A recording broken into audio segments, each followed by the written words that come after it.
Bueno, ahora sí, empezamos. Muy bien, buenos días. Hoy les quiero enseñar un diagrama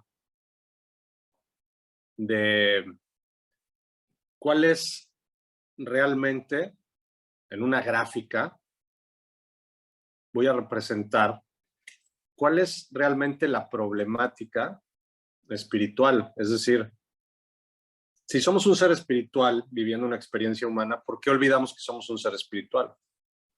¿Por qué estamos en este mundo que parece,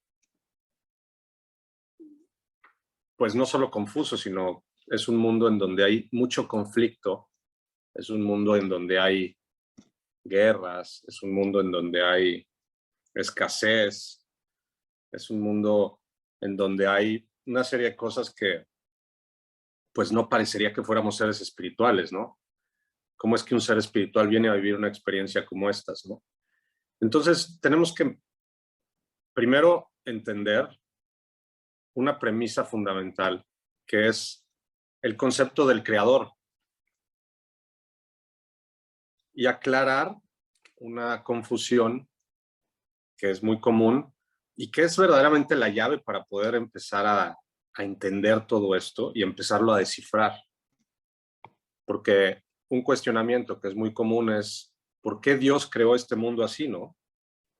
¿Por qué Dios permite que haya guerras? ¿Por qué Dios permite que haya sufrimiento? ¿Por qué Dios permite que haya pobreza? Este cuestionamiento equivocado viene de un concepto que tenemos nosotros de un Dios falso. Y entonces cuando nosotros adquirimos este concepto del Dios falso, pues no podemos más que estar confundidos y muchas veces hasta enojados con esta imagen que nosotros creamos de Dios, ¿no? Es un Dios falso, es una creación nuestra, ¿sí? Este Dios que permite las guerras, este Dios que permite que haya pobreza, este Dios que permite que haya sufrimiento, pues nos genera una idea de un Dios malo, un Dios que se puede vengar, un Dios que puede castigar, ¿sí? Y este es todo el concepto que hemos creado nosotros. ¿Alguien tiene ahí su micrófono encendido con un poquito de ruido? Si los pueden apagar, gracias. Entonces, tenemos que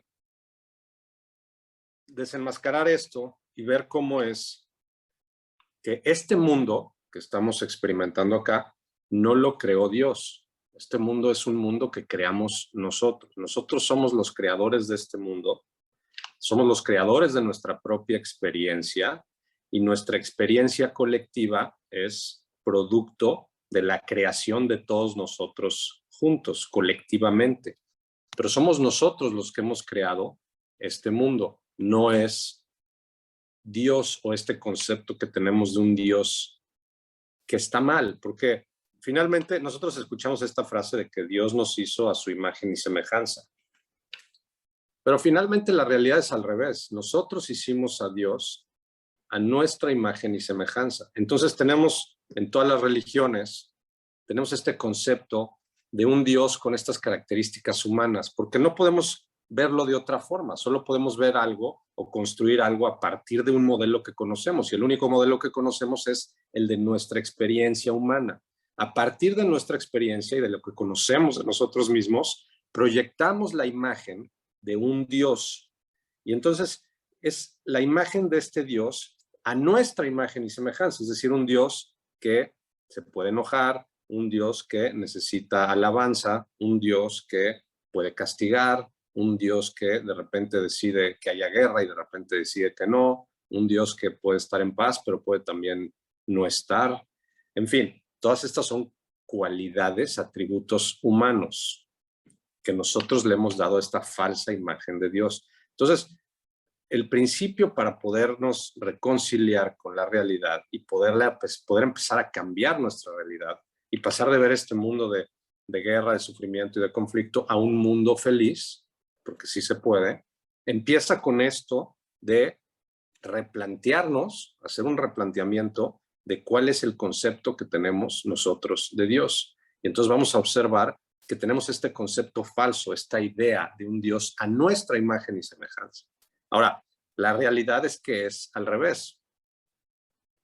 Nosotros estamos hechos a imagen y semejanza, pero no nosotros como este personaje que pensamos que somos en un cuerpo limitado, frágil, temeroso, no. Lo que está hecho de nosotros a imagen y semejanza de Dios es nuestro espíritu o nuestra alma, no importa cómo le llamemos. De hecho, esto de Dios, la palabra Dios, tiene tantos significados y para cada quien significa una cosa totalmente distinta, ¿sí? Acuérdate que todo lo que escuchas pasa por el filtro de tu mente y de tu experiencia, y entonces yo puedo decir la palabra alberca, y para alguien significa una cosa, para alguien, cuando yo digo alberca, en tu mente sale una imagen de una alberca. Cada quien ahorita tuvo una imagen distinta, pero puede haber alguien que para una persona la palabra alberca signifique algo doloroso, ¿no?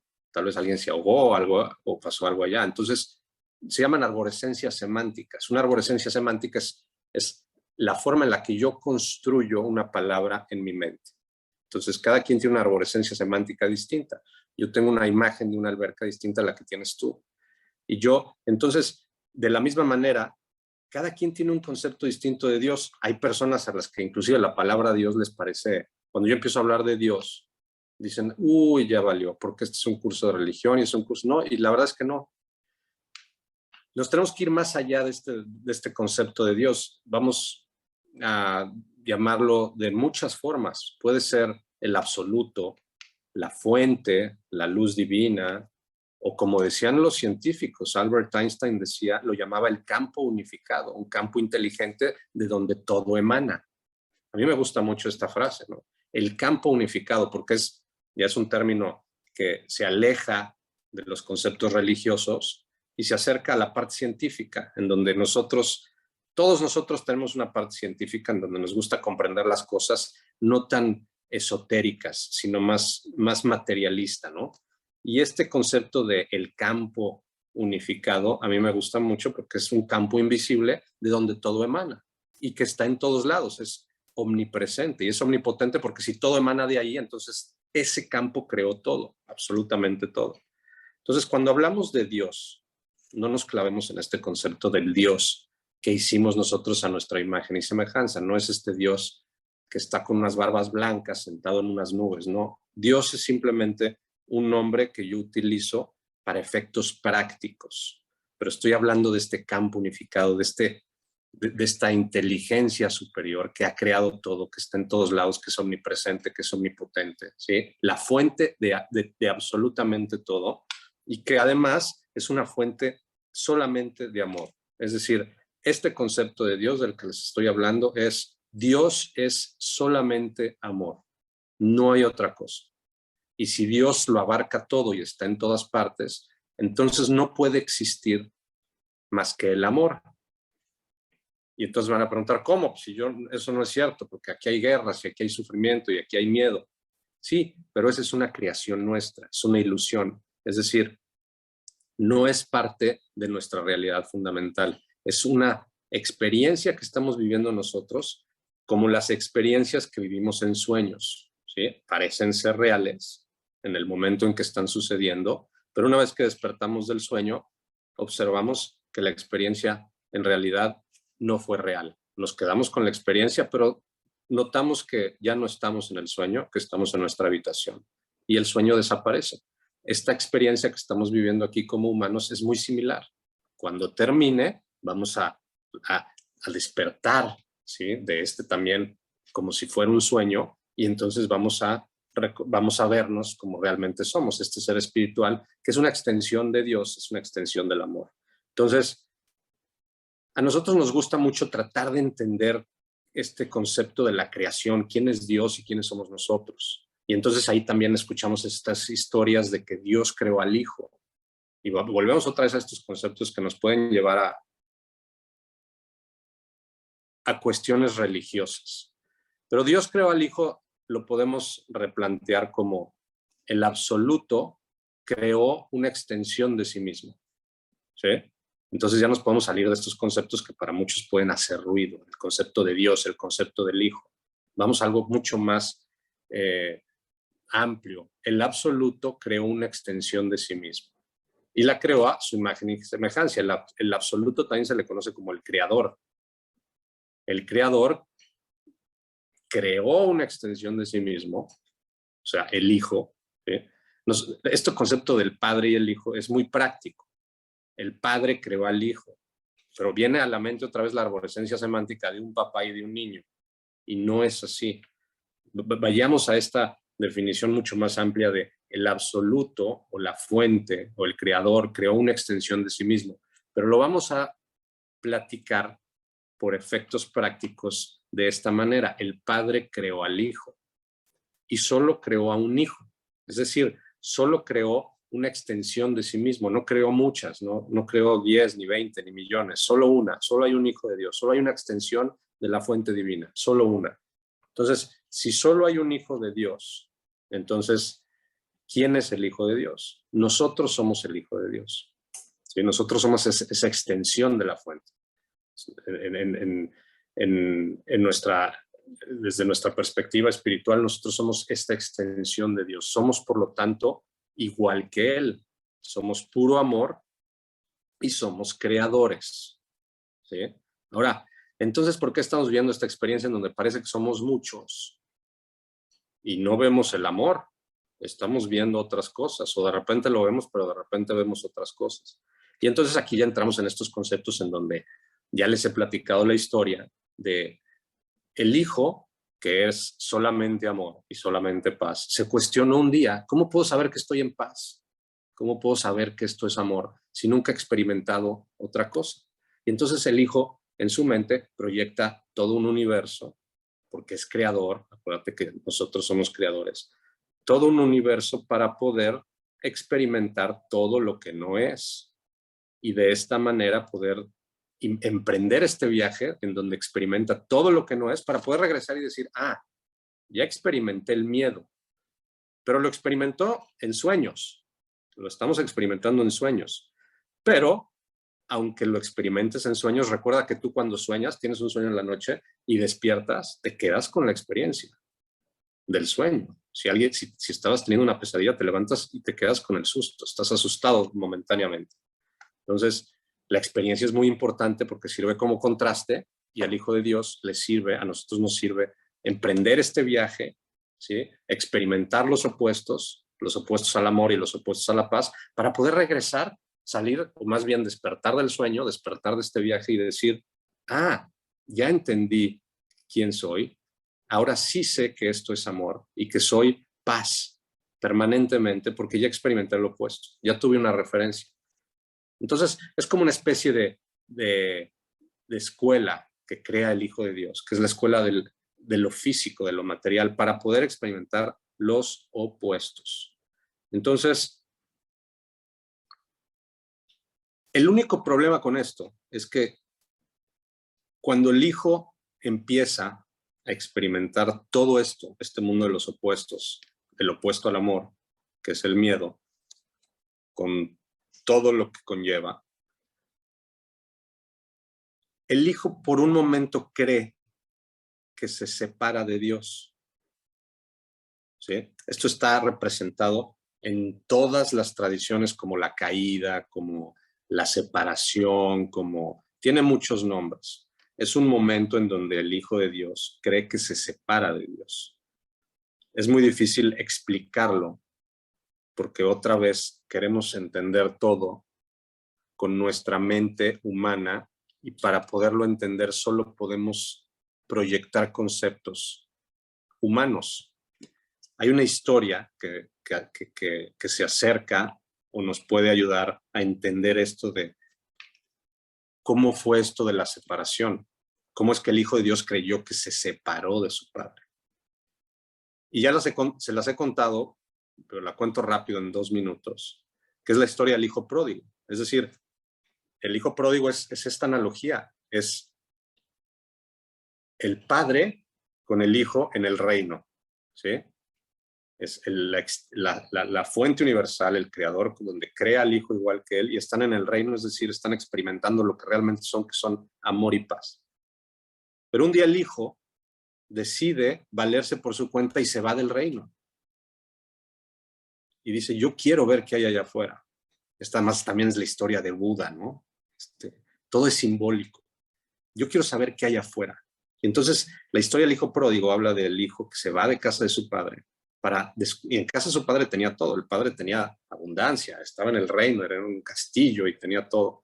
Y el hijo dice, yo quiero ver qué hay allá afuera. Quiero ver si me puedo valer por mi cuenta. Quiero saber qué hay afuera. Y se va de casa de su padre. Cuando el hijo se va de casa de su padre, por primera vez empieza a experimentar miedo, frío, escasez, hambre, ¿sí? Y se asusta.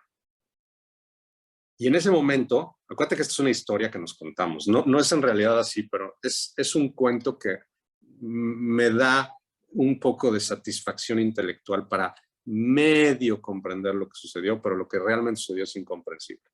Se va el hijo, se siente culpable por primera vez, porque escucha por primera vez la voz del ego, lo que en la cábala se llama el oponente, ¿sí? El oponente, el ego, Satán. Es la primera vez que el Hijo de Dios escucha una voz en su cabeza, que además la escucha en primera persona como si fuera su voz, como si él estuviera pensando. Ya sabemos que el ego se escucha como mi voz, parece que soy yo el que está pensando, pero es una voz que me asusta. Y por primera vez el hijo escucha una voz que dice, ¿qué hice?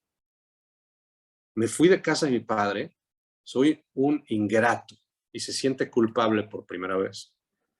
Y entonces aquí se estructura algo que se estructura en toda nuestra experiencia humana, que es, yo le llamo la esfera de tres, porque se compone de tres partes, y no es más que un programa que tenemos en nuestra mente, que es, el Hijo de Dios se siente culpable, de inmediato, esta es la 1, de inmediato cree que hizo algo malo, esta es la 2, y la 3 es esta voz que está en su cabeza, que es el ego, le dice, Dios está enojado y se va a enojar y te va a castigar por haberte ido. La creencia en el castigo.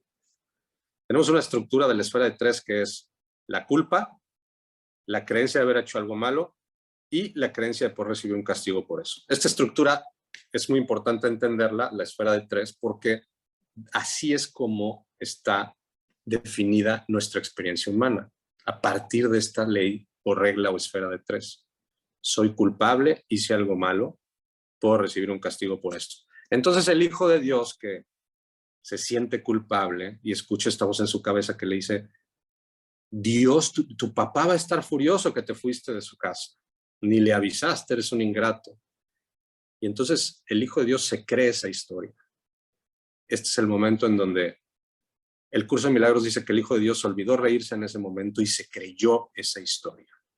Y ahí empieza la caída o el profundo sueño o el camino que emprende el Hijo de Dios en oposición al reino. Es decir, el Hijo de Dios cree que su papá va a estar enojado, que además es un modelo que ya nosotros hemos representado en todas las religiones, esta idea del Dios que castiga y que está enojado. Y entonces, esta voz que escucha en su cabeza continúa, se apodera de la mente del hijo, es el ego, es el oponente. ¿Por qué el oponente? Ahorita van a ver. Porque esta voz le propone al hijo un plan para esconderse, que su padre no lo encuentre, pero además en ese plan le propone, yo te voy a mostrar en dónde puedes recuperar todo lo que perdiste allá, la abundancia, el amor, la paz. Y le dice, vamos hacia allá, pero el reino está hacia allá. Y el ego lo convence de ir para acá, en oposición al reino. Y le dice, acá te voy a enseñar en dónde vas a encontrar el amor, la paz y la felicidad. Y es justamente el momento en el que estamos. Estamos yendo en oposición al reino, a la paz, al amor, intentando encontrarlo en donde no está, ¿sí? El lema del ego es busca y no encuentres.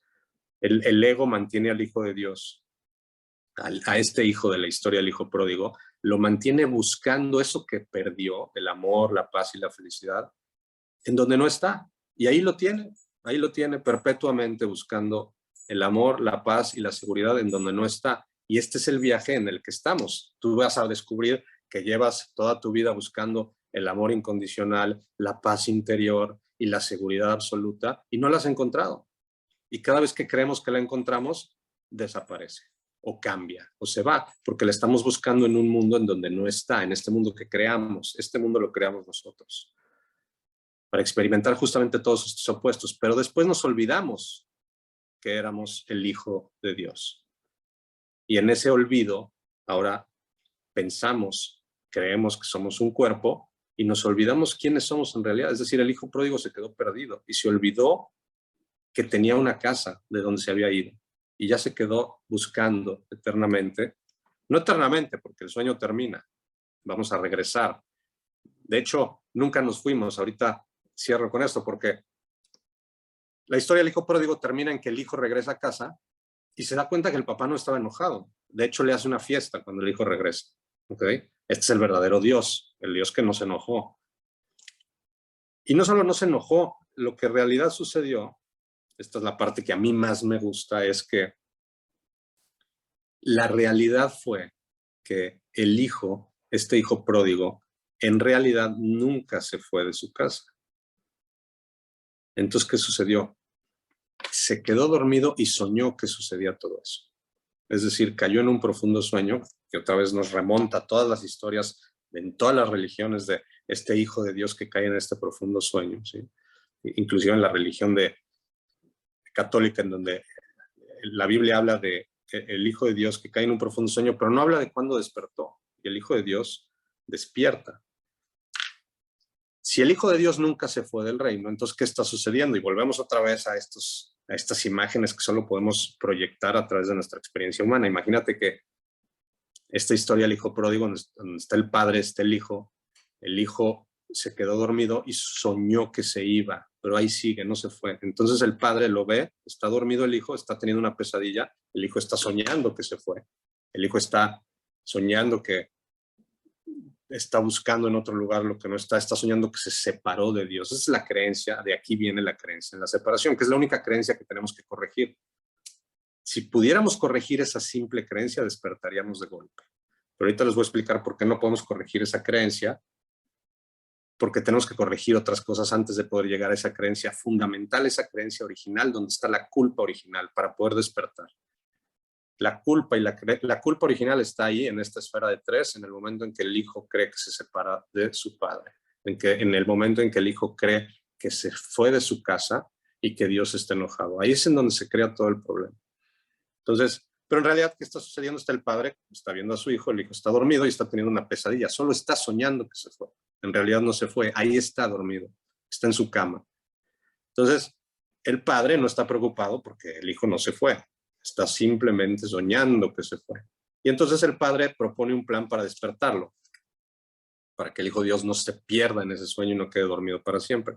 Y entonces, ¿cómo despertamos a un niño que está teniendo una pesadilla? No lo sacudimos de golpe para que despierte. Le vamos susurrando lentamente al oído, tranquilo, todo está bien, despierta, ¿sí? Esto es lo que hace el padre con el hijo. Es una voz muy suave que le dice, despierta. Lo que estás viendo no es real, es un sueño. Despierta. Esta voz también se conoce como la parte que hace la intermediación entre el padre y el hijo para que el hijo despierte. También se conoce como Espíritu Santo. Tiene muchos nombres. Es algo que nos está llamando suavemente a despertar y nos está diciendo suavemente que todo esto no es real, que nosotros lo creamos. Pero el ego, en el sueño, me está llevando hacia el otro lado, hacia el opuesto. Me está diciendo, no despiertes, no te acerques a Dios porque Dios está enojado. Yo te voy a enseñar dónde está la felicidad. Y tú puedes decir, es que no la encontré. Aquí sí la vas a encontrar. Es que con esa pareja no encontré, yo pensé que ahí estaba el amor. Es que no era esa, es esta, es la que sigue, es esto. Y es que yo pensé que con esta cantidad de dinero iba a ser feliz y me iba a sentir seguro. Y entonces el ego te dice, no, es uno más, es un poquito más. Siempre es la gran búsqueda en oposición al reino, interminable, insaciable además, en donde nunca vamos a encontrar nada. La única manera de poder encontrar realmente lo que estamos buscando, que es la verdadera paz y la seguridad y el verdadero amor, es reconociendo que estamos en una especie de sueño o de ilusión, pensando que somos un cuerpo y que en realidad no somos eso, sino que somos un ser espiritual que ahora se olvidó que es un ser espiritual y que está viviendo esta experiencia humana, y en la experiencia humana está intentando encontrar la paz, la felicidad, la seguridad, y no están aquí, no están en este mundo. Entonces, ahora, esto es muy interesante porque en esta ley, está en esta esfera de tres, en donde el Hijo de Dios se siente culpable por haberse ido, cree que se separó de Dios, cree que hizo algo malo y cree que puede recibir un castigo por eso. Esa estructura, esa esfera de tres, se convierte en un programa, y a partir de ese programa, que es con el que el Hijo de Dios inicia su sueño, proyecta toda su experiencia. Y si tú ves este mundo está proyectado en base a esta esfera de tres. El mundo es la esfera de tres. Vivimos en un mundo en donde todo es la sociedad del castigo, ¿sí? Vivimos en un mundo en donde, sí me hiciste, bueno, pues te hago esto. Vivimos en un mundo en donde o nos culpamos nosotros de algo a nosotros mismos o culpamos a los demás de algo. Vivimos en un mundo en donde creemos que el castigo es la forma de solucionar las cosas. Entonces, te portaste mal, te castigo. Invadiste Ucrania, te corto todas tus relaciones diplomáticas. Todo está basado en esta esfera de tres. El mundo que estamos viendo es un mundo que representa justamente este concepto original de la creencia de que hice algo malo o que alguien hizo algo malo y que es culpable y requiere de un castigo. Entonces, de aquí viene la palabra pecado. El pecado es otra palabra que está mal interpretada, porque pecado quiere decir algo que merece un castigo. El pecado se castiga, y esa es parte también de la experiencia colectiva que tenemos. Y la verdad es que el pecado es solamente algo que el Hijo de Dios creyó, como se sintió culpable y creyó que iba a recibir un castigo por eso, entonces creyó que había pecado. Pero esta voz, que es muy suave, que reconoce que todo esto no es más que una ilusión, me está diciendo: no has pecado, el pecado no existe, el pecado simplemente es un error. Es un error. Y si ya puedo pasar de la definición de esta terrible definición de pecado, que el pecado requiere de un castigo, si yo la puedo cambiar y podemos tener una noción distinta, un significado distinto de esta palabra. Pecado significa error. Y si yo la cambio a error, entonces el error se puede corregir.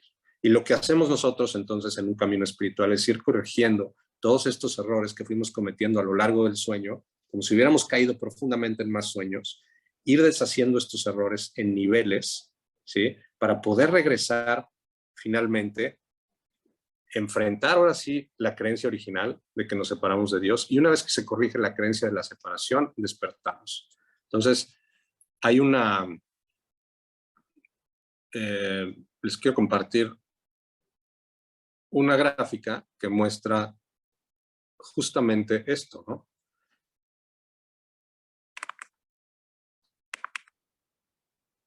Justamente esta gráfica de...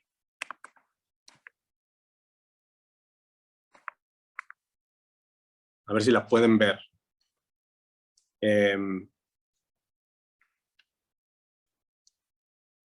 Es lineal porque nos ayuda a entender cómo funciona.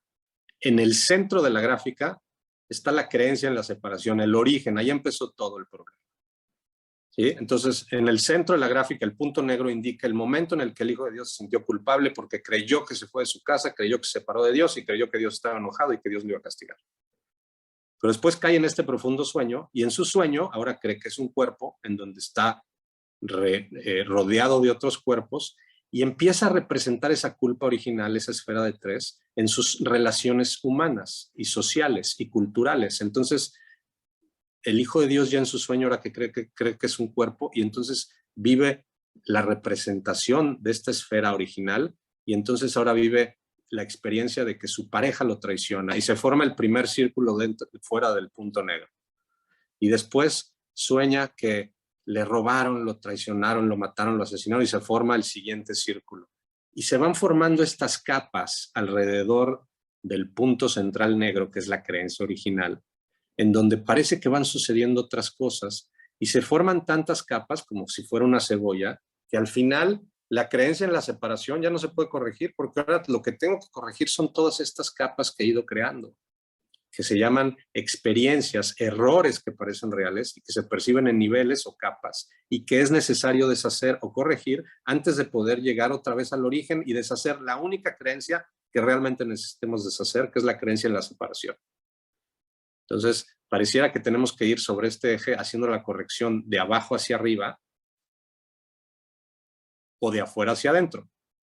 Entonces, antes de poder yo llegar a corregir la creencia de que me separé de Dios, que es una creencia que ya ni siquiera la tengo de forma consciente, primero tengo que resolver la creencia de que mi hermano me traicionó, mi pareja me traicionó, mi socio me robó. Y entonces esta esfera de tres en donde o me siento yo culpable, o es lo mismo sentirme yo culpable y creer que hice algo malo, o creer que alguien más es culpable y que hizo algo malo. Es lo mismo, ¿sí?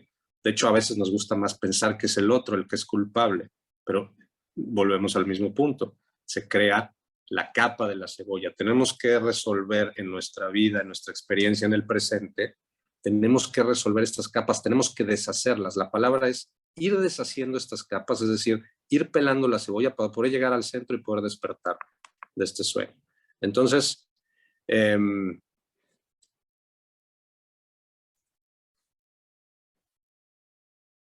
listo, ahí estoy ya, de regreso. Entonces, ¿de qué se trata? Se trata de... Ahí está, ahí me escuchan, ¿no? Se trata de ir deshaciendo estas capas de la cebolla. No puedo yo despertar, no puedo ir directamente a la creencia de que me separé de Dios. Cuando la creencia de que me separé de Dios sea corregida, yo despierto. Ya no me voy a percibir con un cuerpo, voy a despertar. Es este hijo de Dios que va a despertar y se va a dar cuenta que no se fue de casa. Esta es la experiencia, pero para nosotros poder llegar a eso, primero tenemos que resolver todas las capas que hemos puesto. Es decir, yo tengo que resolver esto de, pues es que mi pareja me traicionó y es que mi socio me robó y es que el presidente nos tiene en la ruina y es que, o sea, yo tengo que resolver todo lo que yo he formado en mi experiencia con la esfera de tres, en donde creo que alguien es culpable de algo o yo me siento culpable de algo. Tengo que ir deshaciendo todas estas capas una por una. Y la herramienta para hacerlo es el perdón. Tengo que ir perdonando todo, todo, todo, todo, todo, todo. Pero ya no es el perdón entonces de, me hiciste esto, entonces yo te perdono si no me lo vuelves a hacer. No, ya es un perdón que sé que tengo que hacer porque en realidad esto es una ilusión. Y el ir perdonando todo esto va deshaciendo las capas de la cebolla y es en mi beneficio porque lo que voy a hacer con esto es ir despertando. Es decir, a medida que voy quitando las capas de la cebolla, va viendo mucho más luz. También lo podemos representar como estas nubes que tapan el sol. Lo que estamos buscando es el recuerdo de quién somos, despertar, es decir, el sol, pero está nublado. Le hemos puesto muchas capas, muchas nubes. Pareciera que ahora el sol no está ahí, pero sí está ahí. El sol nunca se ha ido. Lo que pasa es que nosotros le hemos puesto capas y capas y capas. A medida que yo voy deshaciendo estas capas de la cebolla, es como si yo fuera quitando nubes, y a medida que voy quitando nubes empieza a pasar más luz. Y llega un momento en donde se empieza a despejar el cielo. Y verdaderamente después de tanto trabajo, de tanto ir quitando capas, empiezo a ver un cielo despejado. Y cuando el cielo se empieza a ver despejado, es lo que el curso de milagros llama el sueño feliz. El sueño feliz es la parte del sueño final en donde todavía seguimos aquí soñando, pero ya no hay conflicto. La mente ya resolvió prácticamente todo y está muy cerca de ya resolver la última creencia equivocada que tiene, que es la creencia que se separó de Dios, y en el momento en que eso suceda, desaparece este universo.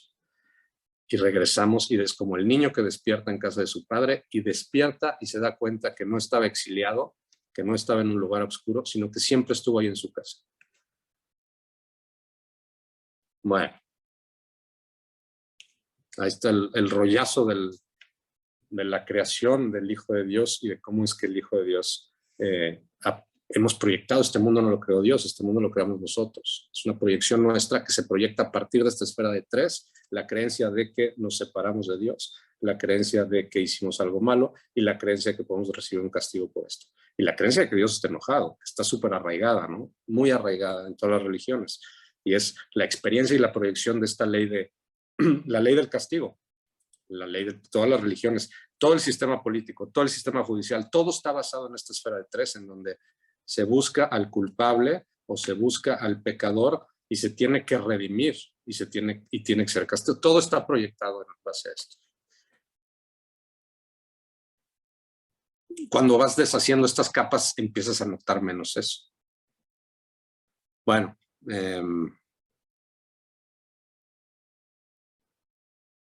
la muerte física de este cuerpo no termina con el sueño. Eso se los dejo para la próxima clase, pero porque uno pensaría que, pues me aviento por la ventana y despierto. No, tú te avientas por la ventana y te llevas todo lo que no has resuelto. Es decir, el alma, hay 2 niveles de ensoñación. Esto lo vamos a ver después. Pero el alma, cuando deja el cuerpo, sigue con toda la problemática, con todas las capas de la cebolla, ¿sí? Entonces, no te avientes por la ventana para intentar despertar porque te vas a llevar todo lo que no has resuelto acá y de todas maneras lo vas a tener que resolver de otra forma. Entonces, cuando dejamos este cuerpo no despertamos, porque sigue siendo el alma que cree que es un alma que está separada de otras almas que siguen en conflicto y que todavía cree que tiene que resolver cosas. En realidad, si tú te das cuenta, si todo es un sueño y si el papá está viendo al hijo que está soñando, en realidad no habría nada que resolver, nada que perdonar. Si el hijo pudiera despertar de golpe, pues no habría que deshacer ni capas ni nada. Pero es que el sueño es tan profundo y las capas se han creado y parecen tan reales que es necesario ir deshaciéndolas en niveles en los que se fueron creando. De otra forma, la mente no lo comprendería. Bueno. Ya casi me tengo que desconectar. El ser iluminado, ¿por qué los seres iluminados siguen teniendo cuerpo? Pero el ser iluminado, el que realmente está iluminado, no el que dice que está iluminado, el que realmente está iluminado puede estar viviendo la experiencia de estar en un cuerpo, pero con todo el recuerdo de quién es. Es decir, la creencia en la separación totalmente sanada. Son estos, si tú platicas con alguien que está iluminado, te va a decir que esto es una ilusión. Cuando Buda despierta y seguía en un cuerpo, dice, esto es un sueño, esto es una ilusión. Y yo soy el que sueña y el mismo sueño. Yo soy las dos cosas. Y entonces, y te dicen, el Padre y yo somos uno. Estas frases de que nadie la puede entender, el Padre y yo somos uno. Seguían en un cuerpo. Todos estos maestros iluminados que seguían en un cuerpo y que dicen, pero ya deshicieron todas las capas, siguen acá, deciden permanecer acá, tal vez, para enseñar a los demás, para continuar con este plan de seguir, de que el Hijo de Dios vaya despertando, pero ellos ya en total recuerdo de sí, en total recuerdo de quiénes son, en total recuerdo del reino, es decir, ya no creen que son ese cuerpo. Inclusive si tú ves los seres iluminados, el cuerpo ya no es importante para ellos. Ramana Maharishi es un ejemplo de este ser iluminado, en donde para él el cuerpo ya no era importante, porque él ya sabía que no era ese cuerpo. Pero una cosa es creerlo como nosotros medio lo creemos y bueno, suena muy bonito y otra es estar experimentándote como ese ser espiritual que nunca nace y que nunca muere, a pesar de estar proyectándose aquí en un cuerpo. ¿Sí? Pero esa es la diferencia entre alguien que esté iluminado. No, el que esté iluminado ya tiene todo el recuerdo de quién es y lo está viviendo como una experiencia. Bueno, llegamos. Gracias a ustedes. Muchas gracias. Nos vemos el próximo jueves. Magistral clase, muchísimas gracias, Juan. Gracias. Gracias a ustedes. Gracias, Juan, padrísima. Qué bueno. Juan. Gracias. Gracias, Juan. Hasta luego. A Muchas ustedes, gracias, Juan. Nos vemos. Bye. Bonito Gracias, día a Juan. todos, bonito día a Gracias, todos. Muchas Juan. gracias, Juan. Igualmente, igualmente. Buen día. Bye. Gracias. Gracias. Juan. Bendiciones a todos. Gracias. Adiós. Igualmente.